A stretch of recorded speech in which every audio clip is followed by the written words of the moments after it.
Hello and welcome to Exam Shastraz. Today we'll discuss about the current affairs of 19th and 20th December 2024. So the first topic is about Reagan Agri, a boon for tea industry. ঠিক আছে so Reagan agriculture or regenerative agriculture যার full form হয় so তার উপর একটা article আহিছিলে which is important from GS paper 3 agriculture point of view. So first of all, let's see the context. Reagan agriculture is a regenerative agriculture initiative that aimed at securing the health of the land or soil and the wealth of those who live on it. So basically regenerative agriculture এনেকুৱা হয় য'ত আসলতে মাটিৰ ঠিক আছে মাটিৰ যেটো health বা স্বাস্থ্য হেতু সুৰক্ষিত কৰাৰ লগতে যি সকল মানুহ তাৰ ওপৰত বসবাস কৰে তেওঁলোকক ওয়েলথৰ ক্ষেত্ৰত লাইভলিহুডৰ ক্ষেত্ৰতো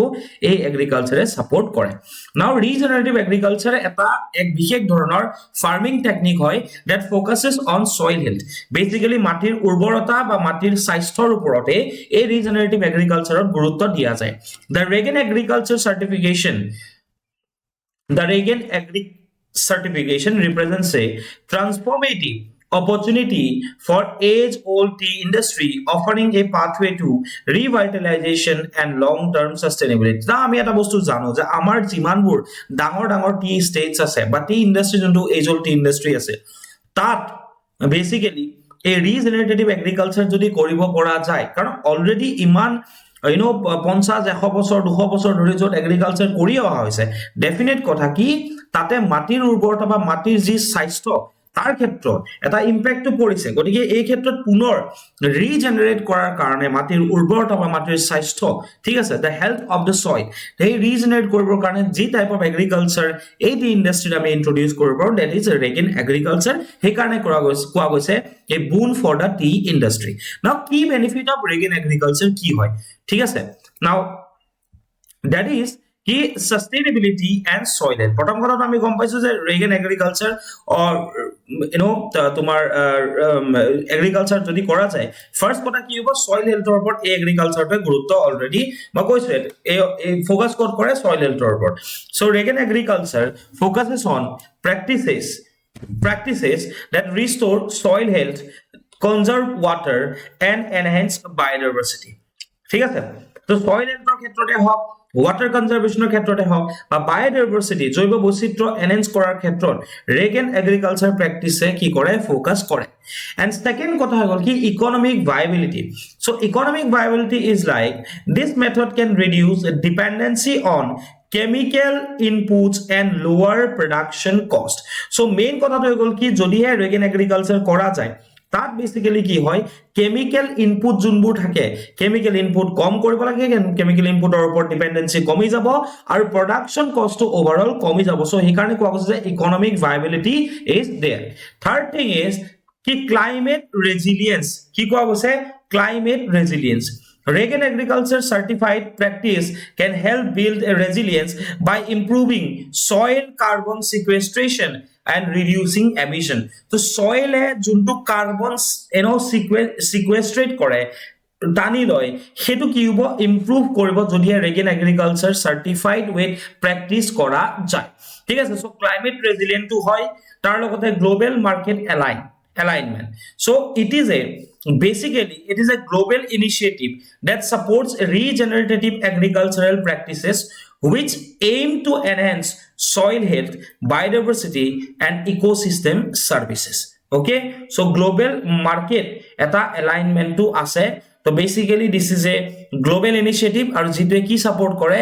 regenerative agriculture practice eta you know so যেটো সাপোর্ট করে বেসিক্যালি কি হৰ কাৰণে soil health biodiversity and ecosystem services ৰ কাৰণে so sustainability and soil health তো থাকিবই economic viability থাকিব production cost will be lower তাৰ লগত কি হ'ব climate resilient হ'ব climate resilient মানে যেতিয়া তোমাৰ কি হেল্প কৰিব যেহেতু ই soilৰ যোনটো resilience বৃদ্ধি কৰিব ঠিক আছে তাৰ লগতে কাৰ্বন sequestration মানে কি হয় কাৰ্বন atmosphere পৰা কাৰ্বন যেতিয়া absorb কৰা যোনটো process that is called sequestration okay so Reagan agriculture এটা hot topic হয় বহুত important হয় now some of the benefits for tea farmers in terms of carbon sequestration আমাৰ যে কল চাহ খেতিয়ক আছে চাহ কৃষক আছে তেওঁলোকৰ কাৰণে কি কামত দিব first thing is promoting regenerative practice for carbon sequestration ঠিক আছে So increase organic matter in the soil, enhancing the capacity to store carbon. ঠিক আছে, তো বেসিক্যালি কি কোৱা গৈছে যে টি ইন্ডাস্ট্ৰিটো কি কৰিব পৰা যাব, basically promoting regenerative practice for carbon sequestration where it will increase the organic matter in the soil. Organic matter বা জীৱাশ্ম যেটোক আমি কওঁ নৰমালি, ঠিক আছে, হেতু সয়লত বৃদ্ধি কৰিব আৰু যাৰ জৰিয়তে কাৰ্বন ষ্ট'ৰ কৰাৰ যোনটো কেপাচিটি হেতু বৃদ্ধি কৰিব পৰা যাব। নাও কেনেকৈ, সো প্ৰথম কথা হৈ গ'ল কি ক্ৰপ ৰটেশন এণ্ড ডাইভাৰ্সিফিকেশন হ'ব, যেতিয়া হলে ৰিজেনাৰেটিভ এগ্ৰিকালচাৰ যেতিয়া প্ৰেক্টিস কৰা যাব, তাত এটা মেইন এসপেক্ট কি হয় ক্ৰপ ৰটেশন। ঠিক আছে, কেনে কৰিব পৰা যায় ক্ৰপ ৰটেশন, ঠিক আছে, আৰু ডাইভাৰ্সিফিকেশন ক্ৰপ ডাইভাৰ্সিফিকেশন। সেকেন্ড হৈ গ'ল agro forestry and potential crops long term vegetation. ঠিক আছে, এগ্ৰো ফৰেষ্ট্ৰি মানে গম পাইছা যে ফৰেষ্ট এৰিয়া ডেভেলপ কৰাটো এগ্ৰো ফৰেষ্ট্ৰি, এগ্ৰিকালচাৰ ফৰেষ্ট্ৰি বুলি যাক কোৱা হয়। তাৰ লগত যদি সেইখিনি মাটিৰ ওপৰত যদি বা সেই খেতিৰ লগতে মানে ৰিজেনাৰেটিভ এগ্ৰিকালচাৰ আৰু এটা পাৰ্ট কি হয় লাইভ ষ্টক। ঠিক আছে, তো পশুপালনৰ যদি ইন্টিগ্ৰেট কৰা যায় ডেফিনেটলি কি হ'ব, এই ক্ষেত্ৰত তেওঁলোকৰ বেনিফিট হ'ব। Second is measurement and monitoring of carbon sequestration। ঠিক আছে, তো measurement and monitoring carbon sequestration to measurement or monitoring কৰিব পৰা যাব, মাজে মাজে soil testing কৰিবা, remote sensing and data analysis কৰিও এটো বস্তু কৰিব পৰা যাব। Third thing is economic and environmental benefit, যে ফাৰ্মাৰ্ছৰ ৰেভিনিউ টু আহিব, মই কৈছো প্ৰডাকশন কষ্ট কমি যাব, যেতিয়া তোমাৰ ডিপেন্ডেন্সি অন কেমিক্যাল ইনপুট কমি যাব, তেতিয়া কি হ'ব ultimately economic and environmental benefit আছে, ইকোনমিক টু আছে, সয়েল ভালো মানে কি এনভায়রনমেন্টাল বেনিফিট, ক্লাইমেট রেজিলিয়েন্ট হয় বুলি কৈছিল না তোমাৰ কাৰ্বন সিকুয়েস্ট্ৰেশন বৃদ্ধি পাব। সো এইখিনি বস্তু আমি ক'ব পাৰো যে টি ফাৰ্মাছৰ কাৰণে এইখিনি বস্তু ভাল হ'ব, মেজাৰ কৰিব পাৰিব যে কিমান সিকুয়েস্ট্ৰেশন হৈছে। ঠিক আছে, তেওঁলোকৰ কাৰণে ইকোনমিক আৰু এনভায়ৰনমেন্টাল বেনিফিট আছে, তাৰ লগত তোমাৰ কাৰ্বন সিকুয়েস্ট্ৰেশনৰ ক্ষেত্ৰটো through crop rotation and crop diversification, agro forestry and integrated livestock management টি ফাৰ্মাছৰ কাৰণে বেনিফিশিয়াল হ'ব। Now there is a need for holistic approach to adoption of regenerative principles। প্ৰথম কথা হৈ গ'ল কি লাগিব holistic approach কেলে, যে stakeholder engagement লাগিব। টি গ্ৰোৱাৰ্ছ যিখিনি আছে, ম্যানুফ্যাকচাৰাৰ্ছ আছে, ট্ৰেডাৰ্ছ আছে, পলিচি মেকাৰ্ছ এটসেট্ৰা, তেওঁলোকৰ কি লাগিব এই প্ৰসেসটো যদি ইন্ট্ৰোডিউস কৰিব লাগে সকলোৰে সহযোগিতা লাগিব, stakeholder engagement. Second is education and capacity building, যে ৰিজেনাৰেটিভ এগ্ৰিকালচাৰৰ কাৰণে এডুকেশন বা নলেজ লাগিব, তাৰ লগত কেপাসিটিও থাকিব লাগিব প্ৰত্যেকখন ফাৰ্মৰ, প্ৰত্যেকখন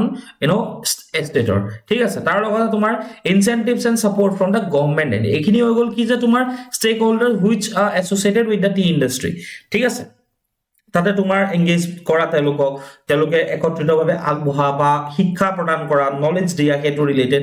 তাৰ লগত গভৰ্নমেন্টৰ ফালৰ পৰা এনেকুৱা ধৰণৰ এগ্ৰিকালচাৰ যিবোৰ ক্লাইমেট ৰেজিলিয়েন্ট এগ্ৰিকালচাৰ প্ৰেক্টিছ হয়, তাৰ কাৰণে সেইটো প্ৰমোট কৰিবলৈ ইনচেন্টিভছ এণ্ড সাপোৰ্টছো লাগিব, য'ত গভৰ্নমেন্ট হওক, এনজিঅ'ছ বা প্ৰাইভেট এণ্টিটিজে এই ক্ষেত্ৰত হেল্প কৰিব পাৰিব। ট্ৰান্সপৰ্ট এণ্ড কমিউনিকেশ্যন ডেফিনেটলি বৃদ্ধি কৰিব লাগিব, আৰু monitoring and reporting, timely monitoring and ৰিপৰ্টিঙো কৰিব লাগিব, যাৰ জৰিয়তে গম পোৱা যাব যে এই খেতি কৰাৰ মানে জৰিয়তে কিমান কাৰ্বন সিকুয়েস্ট্ৰেশন হৈছে, ঠিক আছে, সয়েল হেলথ কিমানখিনি ইমপ্ৰুভমেন্ট হৈছে। সো এইখিনিৰ কাৰণে এটা হলিষ্টিক এপ্ৰোচ এটাৰ প্ৰয়োজন আছে।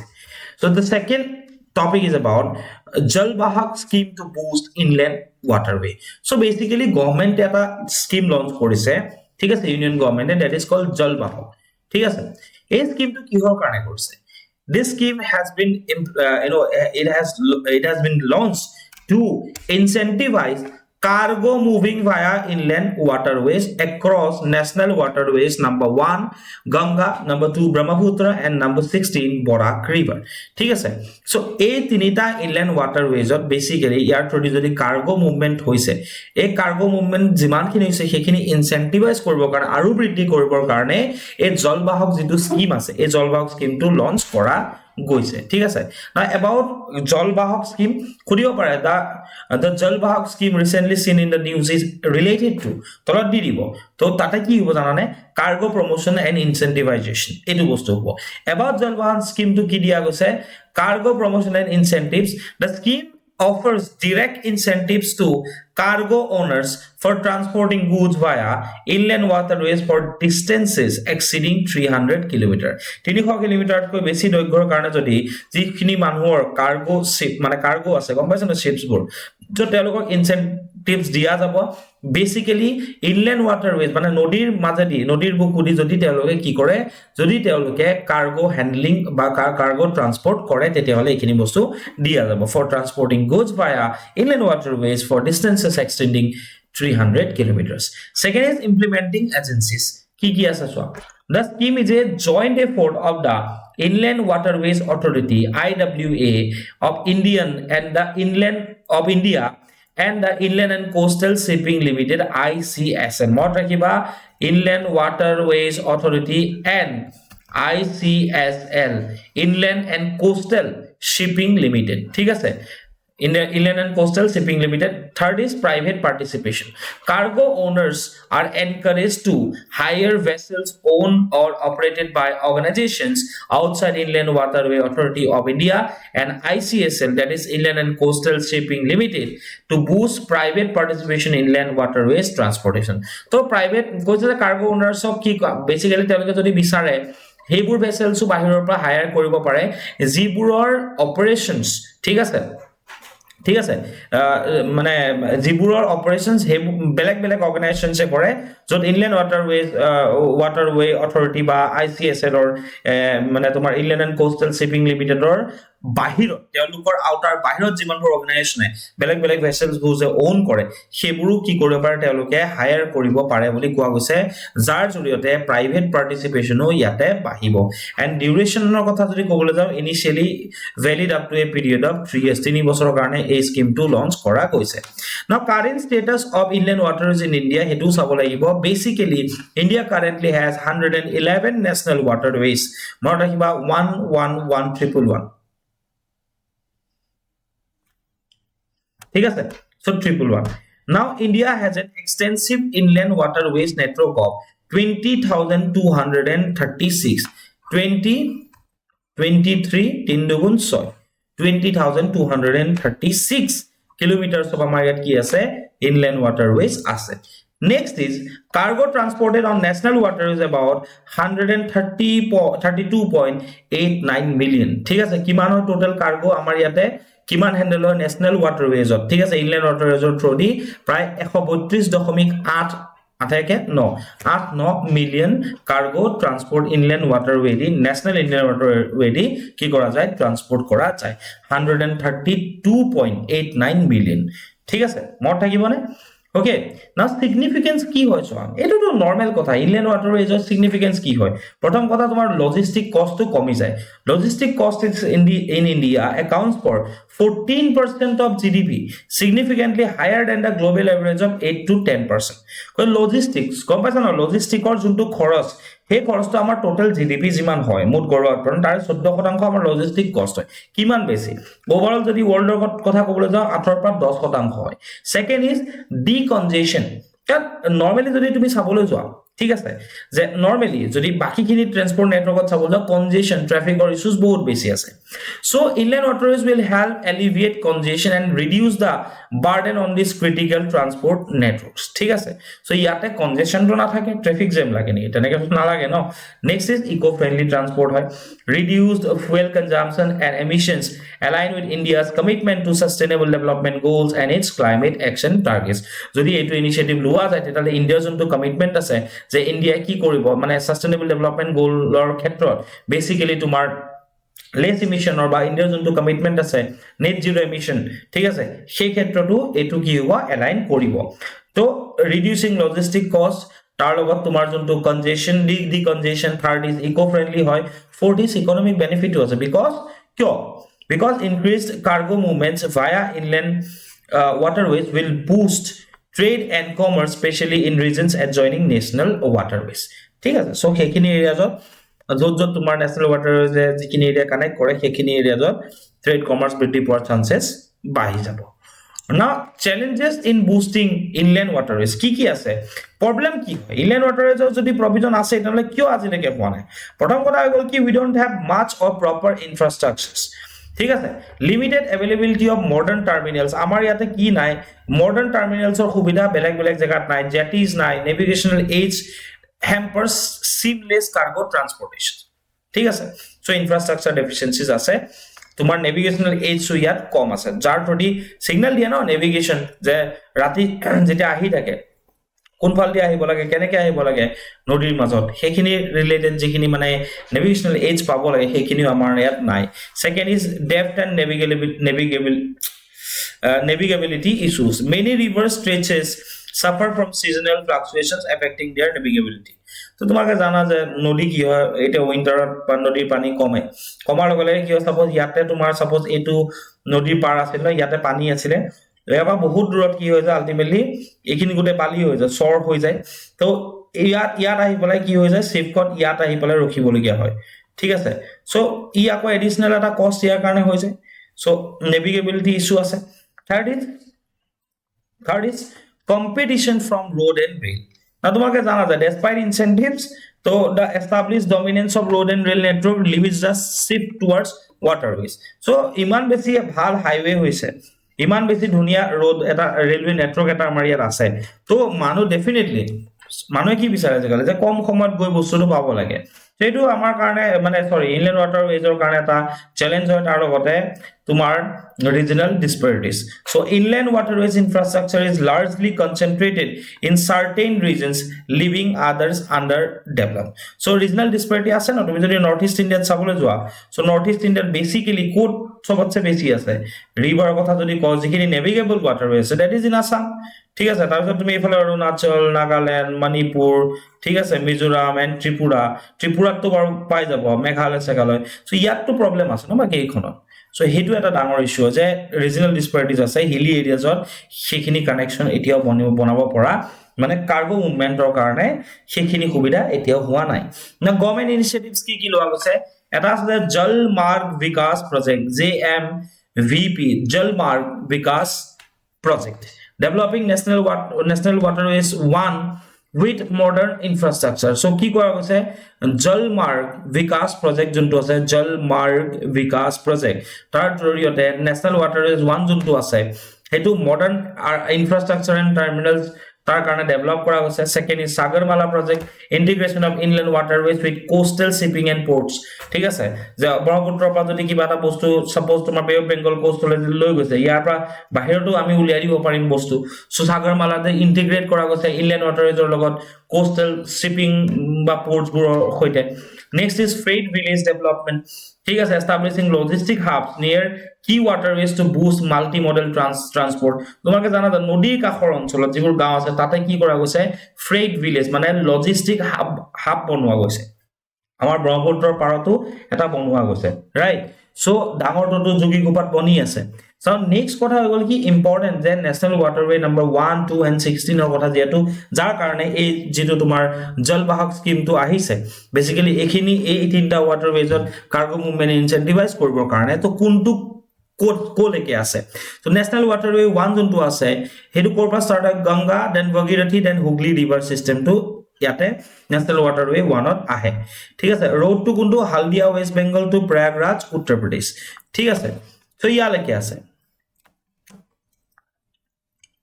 প্ৰয়াগৰাজলৈকে আছে হালদিয়াৰ পৰা ওকে সো নদী কোনকেইখন পৰে Ganga Bhagirathi and Hooghly national waterway 2 Brahmaputra river চল্লি ধুবুৰী পা খদিয়ালৈকে মনত ৰাখিব ভাল তো ওয়াটাৰৱে 1 টো কিমান হয় 1620 আমাৰটো কিমান হয় 891 নাও নেশনাল ওয়াটাৰৱে 16 বৰাক ৰিভাৰ হয় কিন্তু কিমান দীঘল হয় মানে ৰোড টু 121 আমাৰ ব্ৰহ্মপুত্ৰ কিমান 8 9 দেন 8 কে 9 সো এক টু পিছত আহি যাব 891 8 plus 1 9 তো 1 to আছে এটো এনেকে ভাবিবা যে 891 kilometres of total length of the national waterways number 2 ঠিক আছে from খদিয়া to Dhubri okay or Dhubri to খদিয়া ঠিক আছে the next topic is about green hydrogen and the financing challenge green hydrogen আৰু তাৰ ৰিলেটেড যিখিনি চ্যালেঞ্জ আছে ফাইনান্সিং চ্যালেঞ্জ কি আছে আমি অলপ side that is important from GS paper 3 economy and environment point of view now let's talk about, let's discuss about the green hydrogen. So it generate green hydrogen কি হয়, generated from renewable energy like solar and wind, ঠিক আছে। তো basically renewable energy source মানে outsource কৰি কি কৰা যায়, হাইড্ৰোজেন যেতিয়া প্ৰডিউস কৰে, ঠিক আছে। তো basically কি হয়,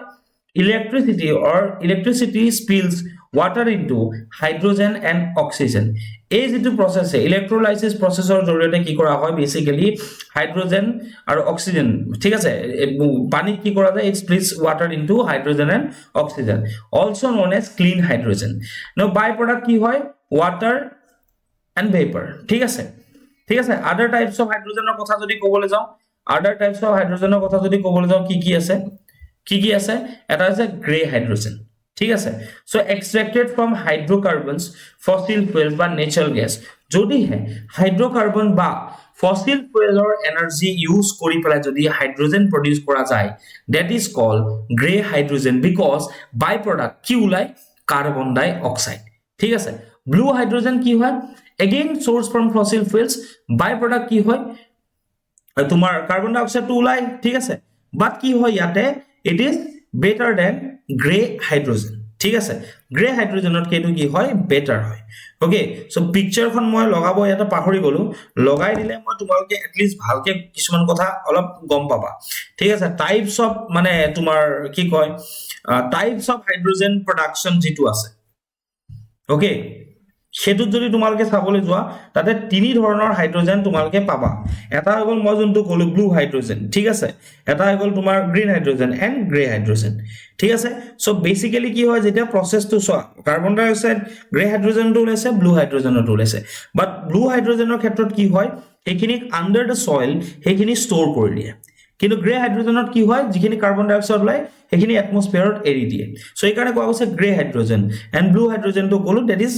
better than the grey hydrogen. সবতছে ভাল কি হয়, গ্ৰীন হাইড্ৰোজেন, য'ত কাৰ্বন ডাই অক্সাইড এমিশন নহয়, ঠিক আছে। বাই প্ৰডাক্ট কি হয়, water and water vapour. So হেতু সেই কাৰণে কোৱা হয় ক্লিন হাইড্ৰোজেন, য'ত ইলেক্ট্ৰিসিটি কি কৰিব, ওয়াটাৰক, ঠিক আছে, ওয়াটাৰ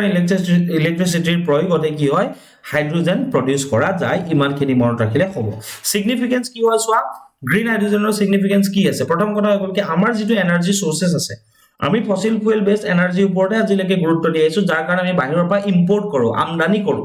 এনাৰ্জি। তাৰ কাৰণে আমাৰ কি হয়, ফৰেন এক্সচেঞ্জ যোনটো ৰিজাৰ্ভ আছে, ঠিক আছে, আমাৰ যোনটো ফৰেক্স ৰিজাৰ্ভ আছে, সেইটো আমাৰ লাহে লাহে কমিবলৈ লৈছে। কিয়, কাৰণ আমি বাহিৰৰ দেশক ইৰাণ, সৌদি পৰা আদি কৰি আমেৰিকা, ৰাছিয়া, ঠিক আছে, UAE আদিলৈকে আমি তাৰ পৰা যেতিয়া তেল আনো, তো ক্ৰুড অইল আনো, আমি পইচা খৰচ কৰিব লগা হয়। সো যেতিয়া গ্ৰীন হাইড্ৰোজেন আমাৰ ইয়াতে প্ৰডিউস কৰিব পাৰিম, তেতিয়াহ'লে কি হ'ব, আমাৰ যোনটো এনাৰ্জি সোৰ্সেস আছে, য'ৰ পৰা আমি এনাৰ্জি লওঁ, তো ইন্ডিয়াই কি কৰিব পাৰিব, নিজৰ এনাৰ্জি সোৰ্সেস ডাইভাৰ্সিফাই কৰিব পাৰিব beyond the traditional fossil fuels. Next is import reduction. মই যোনটো কলো যে আমি আমদানি কৰো, আৰু আমদানি যেতিয়া কমি যাব, আমদানি কমি গলে কি হৈ যাব, যে ইণ্ডিয়াৰ যোনটো নেশনেল এনাৰ্জি সিকিউৰিটি আছে, আমাৰ এনাৰ্জিৰ ক্ষেত্ৰত উই উইল বি সিকিউৰড, ঠিক আছে। ইম্পোৰ্ট ৰিডাকশন হলে আৰু কি হ'ব, ইয়াতটো বাদ দিয়া, ইম্পোৰ্ট ৰিডাকশন হৈছে, তাৰ লগত কি হ'ব, আমাৰ ফৰেন এক্সচেঞ্জ ৰিজাৰ্ভ বা ফৰেক্স যোনটো আছে, ফৰেক্সটো কি হ'ব, ৰাহি যাব, ঠিক আছে, কাৰণ ফৰেক্সৰ পৰা বহুত ডলাৰ্স আমাৰ ইম্পোৰ্টৰ নামত গুচি যায়। Third is carbon emission reduction. Carbon emission যে হৈ থাকে, যে পেট্ৰল ডিজেলৰ গাড়ীত যিমান হয়, যদি গ্ৰীন হাইড্ৰোজেন এনাৰ্জি বেসড হৈ যায়, আমাৰ কি হ'ব, কাৰ্বন এমিশন ৰিডাকশন হ'ব। তাৰ লগতে লাহে লাহে কি হ'ব, তোমাৰ ডিকাৰ্বনাইজেশন হ'ব, ঠিক আছে। Okay, gray hydrogen can provide a clean energy solution. Green hydrogen can provide a clean energy solution for these sectors by replacing fossil fuels as a source of energy. So carbon emission reduction definitely fossil fuels of jeta replace koribo, so transportation industry ba power generation er khetrot ki hobo, komi jabo. Next is ultimately ki duta carbon emission reduction and decarbonization ekeloge likhibo pora lahe lahe ki hobo, air quality improve hobo, tar logot ki hobo, international climate commitments India jiman bur ase je ami net zero korim, Paris agreement আমি যিমানবোৰ commitment দি আহিছিলো, সেই ক্ষেত্ৰটো আমি কি হ'ব, ইন্ডিয়াই কি কৰিব পৰা যাব, India will like da green hydrogen, use of green hydrogen, it can help India to align under the international agreements as the Paris agreement. বুজি পালা কথাটো। সো ইকোনমিক পইণ্টটো মই লিখা নাছিলো। সো ফৰেষ্ট ৰিজাৰ্ভ যেতিয়া ৰাহি হ'ব, আমাৰ কি হ'ব, পইচা খৰচ কম হ'ব ন, কম হলে আমাৰ ফৰেষ্ট ৰিজাৰ্ভ ৰাহি যাব, সেইটো ইম্পৰ্টেন্ট হয়। ওকে, ইম্পোৰ্ট ৰিডাকশনটো বাঢ়িব, বেলেগ দেশৰ পৰা আমাৰ যেটো থাকে ন ডিপেন্ডেন্সি, সেইটো কমি যাব, ঠিক আছে, আৰু আমি দিবহে পাৰিম বেলেগক। challenges কি আছে so cost current production cost of green hydrogen are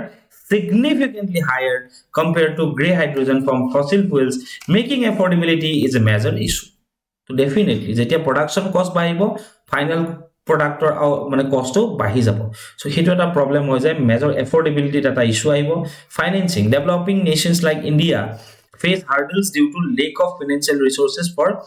large scale infrastructure তো আমাৰ financing or issue আছে developing or innovation models risk sharing financial mechanisms such as green bonds subsidies and policy support are needed to attract private sector investment innovative model লাগিব যাৰ জৰিয়তে আমি private sector investment আমি যাতে লাভ কৰিব পাৰো so cost হয় high cost of production to final output বেছি আহিব মানে production to বেছি যাব financing definitely financing আমাক লাগিব developing nation আমি অলপ problem face কৰোৱে normally and innovative model so আছে way forward কি হয় the government must implement a comprehensive policy framework that extend beyond production incentives to address fundamental financial barriers India's financial sector must move beyond traditional project finance paradigms designed for conventional energy security and establishing standardized carbon intensity and hydrogen origin certification can facilitate exports and bolster trust in India's hydrogen supply chain ঠিক আছে so এইখিনি way forward তোমালোকে বেলেগো লিখিব পাৰা তাৰ লগত এটা বস্তু ইটো আছে নেশনাল গ্ৰীণ হাইড্ৰোজেন মিছনৰ কথা কেতিয়া কৰিছিলে ইন্ডিয়া 2023 ত লঞ্চ কৰিছিল টাৰ্গেট কি হয় যে এনুৱেল আমি কিমান প্ৰডিউস কৰিম 5 মিলিয়ন মেট্ৰিক টন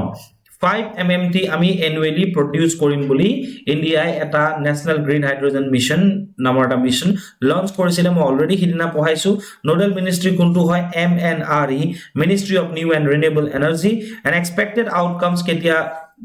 ভাবা গৈছিল যে আমি আউটকাম কেতিয়া পাম by 2030 importance of national green hydrogen mission কিয় ইম্পৰ্টেন্ট হয় একে কথা এটো লিখি দিলে হল আৰু এই সিগনিফিকেন্স কিটা একে চাবা পাৱাৰ কেপাসিটি আমাৰ ইনক্ৰিজ কৰিব তাৰ লগত কিব জব ক্ৰিয়েচন কৰিব ৰিডিউসিং এনাৰ্জি ইম্পৰ্ট বিল যেটো মই অলৰেডি কৈছো যে আমদানি আমাৰ যিমান খৰচ হয় কমি যাব জব ক্ৰিয়েচন হ'ব এক্সপোৰ্ট অপৰচুনিটি মই অলৰেডি কৈছো তাত যদি পইণ্টটো নাই আমি এক্সপোৰ্ট কৰিব পাৰিম and green hydrogen hubs research and development of necessary infrastructure to support green hydrogen hubs তো এইখিনি ইম্পৰ্টেন্ট হয় মনত ৰাখিবা ইয়াতে জিএস পেপাৰ 3 হ'ব economy and environment point of view পৰা এটো ইম্পৰ্টেন্ট হ'ব fourth topic is about PM recalls 1948 debate on uniform civil code ৰ ক্ষেত্ৰত ঠিক আছে 1948 চনত একটা যি the debate হৈছিল between Dr. B.R. Ambedkar and K. Munshi ঠিক আছে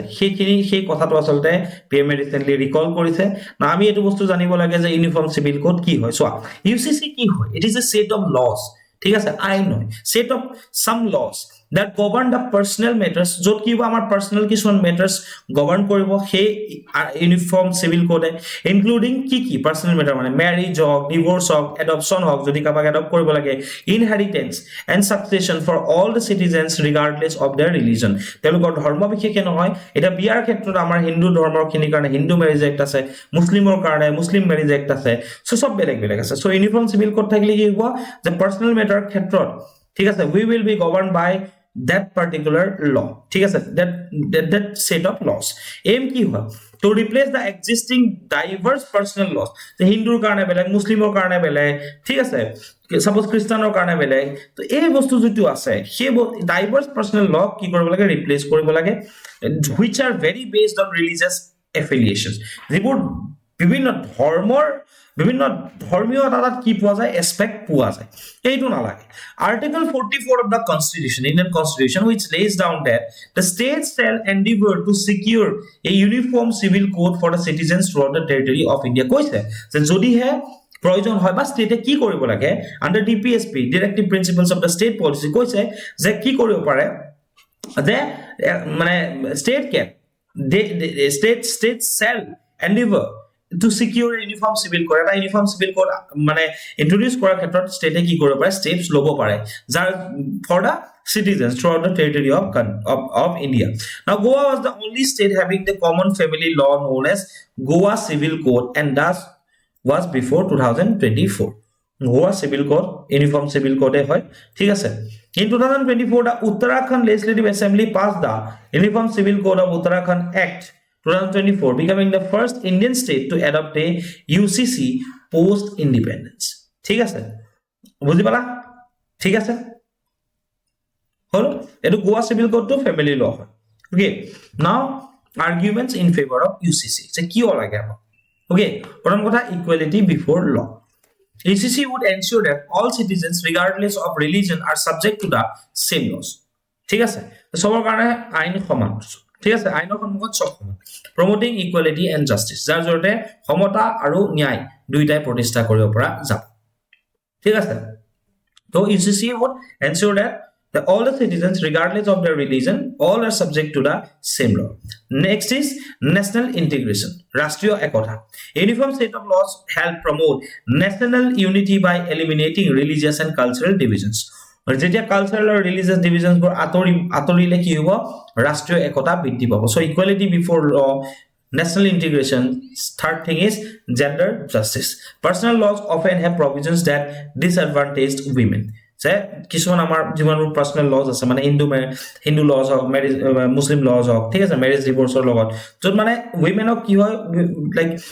that disadvantage women ঠিক আছে especially in the matter of marriage divorce and inheritance তো ইউনিফর্ম সিভিল কোড থাকিলে কি হয় ডিসক্রিমিনেটরি প্র্যাকটিস বোৰ এলিমিনেট হৈ যাব সো জেন্ডাৰ জাস্টিস হ'ব মেল ফিমেল সম অধিকাৰ মেল ফিমেলে পাব fourth thing is modernization a UCC would reflect contemporary values and ensure that laws are in line with modern concepts of human rights equality and justice কৈছে যিবোৰ contemporary সমসাময়িক যিমানবোৰ আদৰ্শৰ ওপৰত সমাজখন প্ৰতিষ্ঠিত হ'ব লাগে যেনেকৈ তোমাৰ হিউম্যান ৰাইটস মানৱ অধিকাৰ হওক সমতা হওক বা ন্যায় হওক এই সমূহ কি কৰিব it would reflect these contemporary values তাৰ লগত কি হ'ব efficiency and clarity তো simplify হৈ যাব ন clarity it would simplify the legal system and promote a more streamlined judicial process তো আৰু বেছি streamlined judicial process হ'ব তোমাৰ কি কয় clarity মানুহ আহিব so equality before law definitely ঠিক আছে all are subject to the same laws irrespective of the religion second national integration হ'ব ঠিক আছে religious মানে affiliation থকা যিমানবোৰ ল আছে সেইবোৰ এলিমিনেট কৰিব জেন্ডাৰ জাস্টিস হ'ব মডাৰ্নাইজেশন মডাৰ্ন ভ্যালুজৰ ওপৰত গুৰুত্ব দিব it will in line with the contemporary modern values contemporary or modern values contemporary or modern values then কি থাকিব efficiency and clarity থাকিব যে it will simplify the legal system and promote a more streamlined judicial process ঠিক আছে argument against UCC কি আছে যে আমাৰ ইয়াত কি আছে যে আমাৰ ইয়াত ভাষিক ধাৰ্মিক ঠিক আছে ধৰ্মীয় বা আমাৰ সাংস্কৃতিকভাৱে আমি কি হয় ডাইভাৰ্স হয় ঠিক আছে অনৈক্য বহুত আছে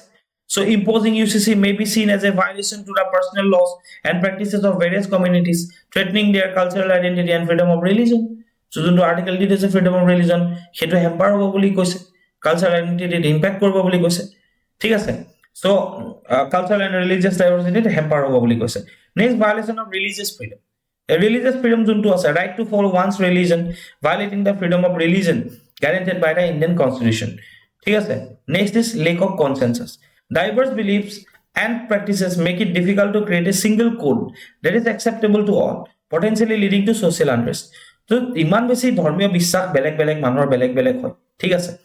so তাৰ মানে it will be difficult to create a single code ঠিক আছে আৰু যেটো সবে মানি লব হেতুটো lack of consensus হ'ব ন social unrest হ'ব পাৰে so cultural and religious diversity ওপৰত হেম্পাৰ হ'ব religious freedom হেম্পাৰ হ'ব lack of consensus হ'ব সবেটো নামানিব ন এটা single code then gradual reform critics argue that reforming personal laws gradually because the gradual reform কৰিব লাগে with a community consensus লাগিব that will be more effective than imposing a uniform code হেতু বেছি ভাল হ'ব বুলি কৈছে যে সময় মডাৰ্ন ভ্যালুজৰ ওপৰত গুৰুত্ব দি লাহে লাহে পাৰ্সোনাল লবোৰ কি কৰিব লাগে ৰিফৰ্ম আনিব লাগে বুলি কৈছে অৰ্থাৎ লাইক তোমাৰ কি কয় ইউনিফৰ্ম সিভিল কোড ইম্পোজ কৰিব নালাগে বুলি কৈছে ঠিক আছে potential for discrimination some fear it could lead to the imposition of a majority or mainstream culture ভাইও বাইনা যে মেইনষ্ট্ৰীম কালচাৰৰ মেজৰিটি যোনটো বাহিক বা ধৰ্মীয় মূলৰ মেজৰিটি আছে হেতু ইম্পোজ কৰিব পাৰে বুলি এটা ভয় থাকিব পাৰে so these are some arguments against UCC these are not said by me okay so recommendations of various committees কি আছে so BN Rao committee of 1947 এ কি কৈছে the committee recommended a uniform civil code but deferred its implementation, stating that it should be introduced only after the country has achieved unity and consensus. যেতিয়া একতা আহি পৰিব দেশখনত, যেতিয়া consensus এটা develop হ'ব, যে মানে কনসেনসাস মানে কি সবে যেতিয়া সহমত প্ৰদান কৰিব, তেতিয়া ইউনিফৰ্ম সিভিল কোড লাগু কৰিব পাৰে। সেটো বহুত ভেগ হয়, কিয় ইউনিটি কেতিয়া আহিব, ইউনিটি আহিছে বুলি আমি কেনেকৈ গম পাম? সো বিএন ৰাও কমিটি 1947 দি থৈ গৈছে, সচাৰ কমিটি 1986 কৈছে যে it emphasizes the importance of UCC, arguing that it would promote equality and social justice. তেনো সচাৰ কমিটি কৈছে যে ই সমতা আৰু সামাজিক ন্যায় প্ৰতিষ্ঠা কৰিব। নাও নেক্সট 86 অফ ডে ল কমিশন ৰিপোৰ্ট অফ 2018 কি ক'লে ল কমিশনে? The UCC may be implemented only when there is greater social consensus. কৈছে তেতিয়া ইমপ্লিমেন্ট কৰিব যেতিয়া কনসেনসাস এটা ডেভেলপ। ঠিক আছে, it suggested reforming existing personal laws to align them with modern values and human rights instead of rushing into a UCC, যেটো তোমাৰ ইয়াত কোৱা গৈছে গ্ৰেজুৱেল ৰিফৰ্মৰ কথাই আচলতে ল কমিশনে ক'লে। it suggested reforming existing personal laws, যিমানবোৰ হিন্দু মেৰিজ এক্ট হওক, ফৰ এক্সাম্পল তোমাৰ মুছলিম মেৰিজ এক্ট হওক, যিমান পাৰ্সোনাল লজ আছে এটসেট্ৰা এটসেট্ৰা, এইখিনি কি হ'ব লাগে? it suggested reforming these existing personal laws okay to align with the modern values. মই অলৰেডি কৈছো যে যিবোৰ আধুনিক যিবোৰ আমাৰ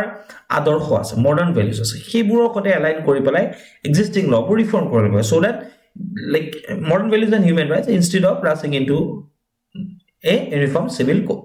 Supreme Court important judgment ki disle Sabanu case of 1985 ki dise, the Supreme Court ruled that Muslim women have the right to seek alimony from their husband under the section 125 of the CRPC irrespective of their personal law. Koise je Muslim women ki pabo paribo 85 pasot je alimony bisaribo paribo, although Muslim marriage act of personal law ei bishoy likha nai, kintu CRPC section 125 or likha ase je ki koribo paribo je alimony divorce or pasot lobo paribo. Sorala Mugdal case of 1995 or 10 বছৰ পাছত কি ক'লে? The Supreme Court urged the government to consider enacting a UCC to remove legal discrepancies and bring uniformity in marriage and divorce laws. Okay, so third one, 2017, the triple talaq judgment. The Supreme Court struck down the practice of triple talaq, instant divorce, among Muslims, declaring it unconstitutional. ঠিক আছে, personal law ক্ষেত্ৰত Savanu case, okay, Sarla Mugdal case আৰু মানে এটা 85 ৰ সাবনটো Sarla Mugdal 10 বছৰ পাছত 95 আৰু ট্ৰিপল তালাক জাজমেন্ট 2017 দিয়া গৈছিল। আৰু ইয়াতে এটা বস্তু ভুল হৈ আছে, এই মাৰ্কিংত ভুল হৈ আছে, GS paper 2 Indian polity point of view হয়, ঠিক আছে, মনত ৰাখিবা। Now some important news paper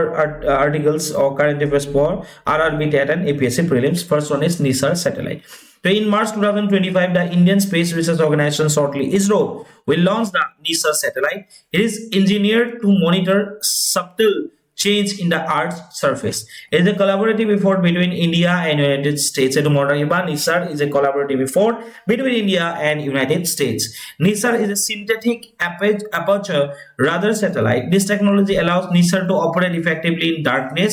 adverse weather jodi hoy tetio operate hobo, and dense vegetation khetroto NISAR operate koribo paribo. It will launch using GSLV Mark II rocket. Mota kiba GSLV Mark II di NISAR launch kora jabo, which is a collaborative effort between India and United States. And etu ki hoy synthetic aperture radar satellite hoy, kyono etu technology ase, এই technology to darkness or adverse weather condition of the dense vegetation hok kyo it can operate, ঠিক আছে। next is Vijay Diwas, 16 December ta asolte palon kora gol। So 16 December is celebrated as Vijay Diwas to commemorate India's victory against Pakistan in 1971 war. Rich tributes are being paid to the martyrs who laid down their lives during the war. It was on this day in 1971 that the chief of Pakistani forces, General A.A. Khan Niachi, along with 93,000 troops of Bolage, surrendered unconditionally to the Allies forces, consisting of the Indian Army and Mukti Bahini. The end of the war also resulted in the subsequent succession of East Pakistan into Bangladesh. ঠিক আছে। Next is Nistha program. Nistha মানে কি হয়? The National Initiative for School Heads and Teachers, প্ৰধান শিক্ষক আৰু শিক্ষক, ঠিক আছে, holistic advancement. The national initiative for school heads and teachers holistic advancement programs conducted by NCRT and collaboration with Ministry of Education. NISTA plays a pivotal role in improving teachers' equality, fostering equality, and achieving the national education policy goal of creating a vibrant, inclusive, and future-ready education system. So basically, teachers or mentor training program eta hoy NISTA. ঠিক আছে তো integrated teachers training for change যেটো tagline হয় next is SLINEX 2024 so SLINEX is a bilateral naval exercise হয় ঠিক আছে between India and Sri Lanka India exercise ঠিক আছে SLINEX মনত ৰাখিবা SLINEX bilateral naval exercise হয় basically কি হয় দুইখন দেশৰ মাজত maritime cooperation বৃদ্ধি কৰিবৰ কাৰণে আসলে এটো লঞ্চ কৰা গৈছে the 2024 edition aims to further reinforce the strong maritime ties between India and Sri Lanka while promoting a safe secure and rule based maritime environment so this is for today okay this question is for today so attend this question and give the answer in the comment section that's all for today's session thank you for attending this session and keep watching Exam Shastraz. Thank you.